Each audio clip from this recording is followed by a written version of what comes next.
ሰላም ሰላም ናይዚ ቻናል እዚ ተኸታተልቲ ከመይ ኣለኹም? ሰላም ዲኹም? ኣነ ድሓን እየ እግዚኣብሔር ይመስገን። ከምቲ ኣነ ድሓን ዘለኹ ንስኻትኩም ድሓን ክትኮኑ እውን ናይ ወትሮ ትምኒተይ እዩ።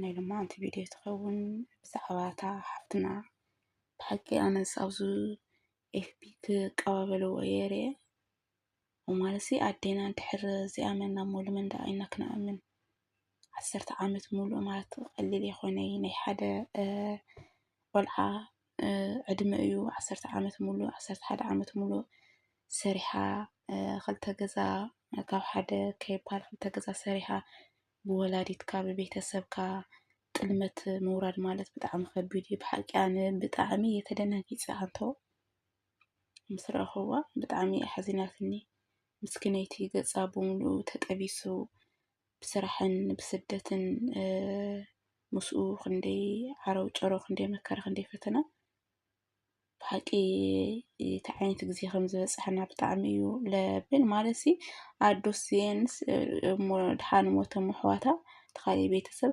ኣዶሲ መስዋእቲ ከፊላ ዋጋ ከፊላ ንደቃ ዝኾነ መስመር ክትሕዝ ደኣ እያ እትጓየ ዘለዋ ናታ ዕድመ ናታ መልክዕ ናታ ኩሉ ነገር ገዲፋ ንደቃ ኣና ብሂወት እንዳሃለኹ ኣነ ኢላ ንደቃ ዝኾነ መስመር ክትሕዝ ደኣ እያ እምበር ብስሩ ንቡርን ሕጉን ደስ ዝብል ብሰማይን ብምድርን ኩሉ ነገር ደስ ዝብል እምበሪ ከመይ ባዕላ ፅዒራ ዘምፀአቶ ነገር ብደኣ በደኣ ትጥለም ምስኪነይቲ ሓፍተይ ማርያምን ኣባያ ብጣዕሚ ኣሕዚናትና ኣነ በድኻ ክትጥለም ከመይ ዝተገለበጠ ግዜ እዩ በፂሕና ኣሕዋተይ ንመን ከም ንኣምን ኣዶስ መሸሸጊያ እያ ያኒ ካብ ኩሉ ነገር መሕበይ ሰነድ ክትኾነካ ዘለዋ ያ ማእገር ክትኾነካ ዝግባእ እያ ኣዶ ኣዴና እንድሕር ከምዚ ገይራትናስ ካሊእ እሞ ደኣ እንታይ ከነሕስየልና እሞ እዚ ንሕልፎ ዘለና መከራ ቁርን ሙቐትን እንዳተሓዋወሰ ናይዞም ኣዕራብ ፀባይ ዘይጭበጥ ዘይተሓዝ ከማይ ሕዚ ጥዑያት ነይሮም ኣብ 5 ደቂቓት ዝቕየሩ ንፋሳት ድምፂ ንፋሳት ባህርያት ዘለዎም ሰባት ኩላይ ተቋቒማ ወይ ከዓ ተቋቒምና ዘምፃናዮ ነገር እንድሕር ከምዚ ኢላ ሓምር ዝቕየር ተኾይኑ ብጣዕሚ ከቢድ እዩ እኳ ደኣስ ከመይ ኣደይ ዝገብር ኣለኹም እውን ከቕምጥለ ኢልና ነደና ኢና እምበር ንህብ ኣዴና ዘቐመጥናዮ ወይ ከዓ ዝግበርልና ኢልና ዝሃብናያ ነገር ኣዴና ክጠልመና ተኾይናስ ምንም ዋጋ የብልናዮ ማለት እኮ እዩ ልፍዓትና ብሓቂ ዋጋስ የብልናዮ ማለት እዩ ኣነ ከምኡ እየ ኣደይ እንድሕር ዘይትእመነለይ ኮይና ኣደይ ዘቐመጥኩ ወይ ዝግበርለይ ኢለ እንድሕር ዝክሕዳ ኮይኑስ ከመይ ደኣ ኢና ንገብር እንድዒል መን ኢና ደኣ ምክንኣምን እቶም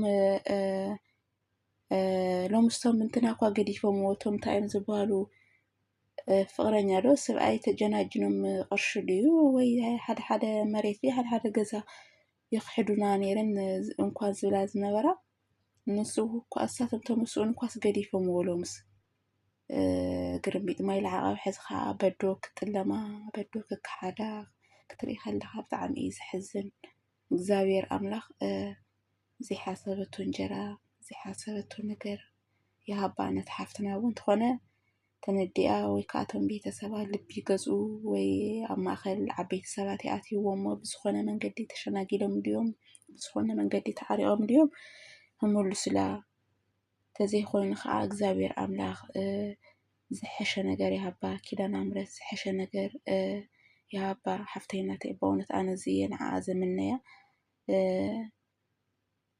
ትዝገርም ከዓሲ ርእሳ ሓሚምቲ እያ እትበሃል ቃል ኣዴኻ እውን ድኸም ትለካ እያ ከምኡ እንዲዮም ዝብሉና ዓዲ ዓረብ ዘለዋሲ ርእሰን ሕሙማት እየን ሜንታላት እንዲ እየን እዮም ዝብሉ ግን ትዝገርም ግን እታ ዓዲ ዘሎ ሰብ ተንሕና ሕድሕድ ተሸኪምናዮ ንኸይድ ፈተና ክኢልናዮን ንኸይድ ተሓሚልናዮን ንኸይድ ግን ክሕመልዎ ይኽእል እዩ በጭራሽ ኣይሕልፍዎይ ኣንሕና ክንደየናይ ጠንካራታት ምዃና ክንደይናስ ጀጋኑ ምዃና ምንም ነገር ዘይዕጅበና ኣብዝኣተና ኣቲና ከመይ ዓርስና ከም ተኸላኺልና ከም ንከላኸል ከም ንኽእል ኣይፈልጡናን። ተንሕና ንሕልፎ ነገራት ንሳቶም ኣይሕልፍዎይ። ኣባና ዘሎ ጥንካሬ ቀዲሕካ ዘይውዳእ ውቅያኖስ ከም ዝኾነ በጭራሽ ክፈልጥዎ ይኽእሉ እኳ ዳኣስታ እዮም ዝብሉና ርእሰን ውቅዓት እዮም ዝብሉና። ግን ብልዓክስ ዓክስ እዩ እዚ ተቃራኒ እዩ። ውቅዓተን ንሕና ዲና ወይ ካሊእ እዩ እግዚኣብሔር ኣምላኽ ባዕሉ ይፈልጥ።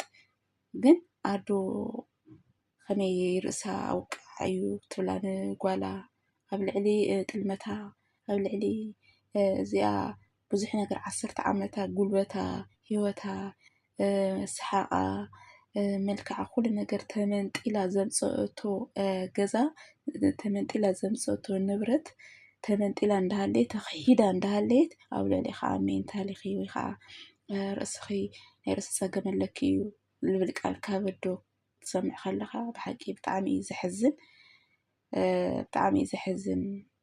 ግን ምንም ሓደ እግዚኣብሔር ጥራሕ ይፈራዲ ወዲ ሰብ ንሰብ ክፈርድ ጀጅ ክገብር ምንም ዓቕሚ የብሉን። እግዚኣብሔር ፈራዲ እዩ።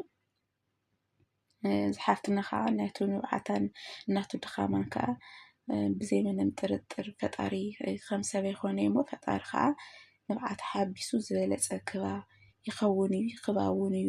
ምንም ጥርጥር የብሉ። ኣነ በእውነት ብጣዕሚ እያ ሕዚናትኒ። ምክንያቱ ገንዘብ ከመይ ጌርካ ከም ተምፅኦ ስለ ዝፈልጦ እየ። ሓንቲ መዓልቲ ሓሚምካ እኳስ የህርሰካ ዓዲ ዓረብ ማለት ሓንቲ መዓልቲ ርእሰ ኢልካ ክትግደም ኣይትኽእልን። ከግድመካ ወጉሕን ከውፃካ ተዘይኮይነን ርእሰይ ሕሙኒ እዚ ኮይኑ ኢልካ ክትርስ ኣይትኽእሊ። ደቂ ተንስትዮ ብዙሕ ነገራት ኣለና እሞ ዝኾነ ነገር ኮይና እኳስ ክንርስ ኣይንኽእል። ከምኡ ደኺምና ደቀስና ተመንጢሉ ሰሓቅና ተመንጢሉ ዕድመና ተመንጢሉ መልክዕና ተመንጢሉ ዘምፃናዮ ገንዘብን ንብረትን ብወለድካ ድሕር ትክሓድ ኮይንካ ግን ሞት እዩ። ብእውነት ልመን ክትኣምኑ ከምዘይትኽእል እግዚኣብሔር ኣምላኽ ግን ይስተረና እየ ዝብል። ኣነ ካብ ከምዚ ዓይነት ጥልመትን ክሕደትን ኪዳነ ምሕረት ባዕላ ትስተረና ትስተረኒ እየ ዝብል። ምንም ዓቕሚ የብለይን ከምዚ ዓይነት ኣይኮነይ ኣብ ባዕልካ በፂሑ ክትሰምዖ እውን ዘግናን እዩ። ምንም ዓቕሚ የብለይ። ግን ላያስችል ኣይሰጥም እዮም ዝብሉ እዞም ኣምሓሩ። ዘይኽእል ይህብን እሞ ፈጣሪ ከዓ የኽእላ ዝበለፀ ነገር ክባ ከዓ ፀሎት ንግበረላ። እዚ ምንም ጥርጥር የብሉ ፈጣሪ ዝበለፀ ክባ እዩ። ሓደ ነገር ካብ ሂወትካ ከውፀልካ ከሎ ፈጣሪ ዝበለፀ ነገር ክበካ ስለዝኾነ እዩ። ተኾነ ልቢ ገውርታ ብሰባት ብሽማግለ ብዓበይቲ ክሕተቱ ወይ ከዓ ልቢ ገይሮም ክምልሱላ ተዘይኮይኖም ከዓ ፈጣሪ ኣምላኽ ንዓ መጀመርያ ዕድመን ጥዕናን ይሃባ ታቆልዓ ተጨናኒቃ ኣብ ዘይኮነ ስትረስ ኣብ ዘይኮነ ነገር ኣብ ዘይኮነ ዓርስኻ ኣብ ዘይተደላይ ነገር ከይትወድቕ ፈጣሪ ኪዳነ ምሕረት ተሓግዛ። ብምቕፃል ከዓ ታቆልዓ ንእሽተይ እያ ምንም ችግር የብሉ። ፈጣሪ ኣነ እንድዒ ቃላት እውን ኣነሲኢነሉ ውይ በእግዚኣብሔር ጥልመት ማርያምን ውይ በእግዚኣብሔር ብጣዕሚ እያ ሕዚናትኒ ማርያምን ብጣዕሚ እያ ሕዚናትኒ። ከመይ ጌርና ከም ነምፅኦ ዘለና እቲ ገንዘብ ተዝፈልጡ ያሬድ ፈሊጠምዎ በእውነት ንጉሁ ድቃስካ ከይፀገብካ ትትስእ ኣረ በእግዚኣብሔር ሓፍተይናተይ ምንም ክብለከ ይክእልን። ኣነ ያሬድ ዓቕሚ ሃልይኒ ግን ኪዳነ ምሕረት መጀመርያ ጥዕና ከይትሃብኪ ምንም ክትሓስቢ ክትጭነቂ የብሉን ይብላይ ንዓ ነተን ሰባት። ንቐፃል ከዓ ፈጣሪ ወሲኹ ናይቱ ዝኸሰርክዮ እናቱ ኩሉ ነገር ንብዓት ክንርዩ ካብኡ ዝለዓለ ካብኡ ዝበለፀ ክበኪ ይምነየልኪ ዛነተይ የሕዋተይ ከዓ እንድዒ እንታይ ሞ ተጠንቀቃ ዝበሃል ነገር የብሉ ማለት ካብ መን ኢኻ ሞ ትጥንቀቕ? መንስ ካብ መን ይጥንቀቕ? ወላድስ ውልድስ ካብ ወላድስ ከመይ ጌርካ ክትጥንቀቕ ትኽእል? ጓና ኣይኮነን እዚ ነገር እዚ ዝገብሩ ዘለዉ ወለድካ ቤተሰብካ እዩ። ልመን ኢና ሞ ክንኣምን? ልመን ኢና ክንኣምን? እግዚኣብሔር እዩ ዝፈልጦ የሕዋተይ። ዝተረፈ እስኪ ዓርስና ንሓሊ ዋላ በቃ ኣብ ትዘለካ ዋላ ምስ ትኹን ኣስር ትኹን በቃ ኣብ ኢድካ መሓዝ እዩ እንታይ ኢና እሞ ንገብሮ ደኣ ኣብ ኢድካ መሓዝ እዩ በእውነት ኣነ ብጣዕሚ እየ ደንጊፀ ናማትካ ሳንቲም ናማትካ ገንዘብ ኣይኮነይ ሰብ ዘምፅኦ ርሂፁ ዘምፅኦ ናይ ሰብ ገንዘብ ርሂፅ ዘምፅኦ መንጢልካ ብዝሎሙ ግዜ ናይ ባዕልካ ረሃፅ ሓቂ ክኸውን ኳሲ ትሪኦ ኣለኽን ገንዘብ ቆሎ እዩ ገንዘብ ቆሎ እዩ ኣይብርክት ኣይኮነይ ናይ ሰብ እሞ እግዚኣብሔር ኣምላኽ ካብ ከምዚ ዓይነት ጥልመትን ክሕደትን ይምሓረና ይሕዋተይ ካብ ከምዚ ዓይነት ጥልመት ይክሓደና ያዕኒ ጥልመት ይምሓረና ሶሪ ካብ ከምዚ ዓይነት ጥልመት ይምሓረና እግዚአብሔር አምላክ ዝሰራሕናዮ ንዓርፈሉ ፎየ ንብለሉ ይግበረልና ብጥልመትን ብዘይተደለየ ነገር ክንሰምዖ ፈጣሪ ኣይፍቀድ ደሞ እግዚአብሔር አምላክ ካብ ጥልመት ይምሓረና እየ ዝብል ሰላም ንወዲ ሰብ በሙሉ ይሕዋተይ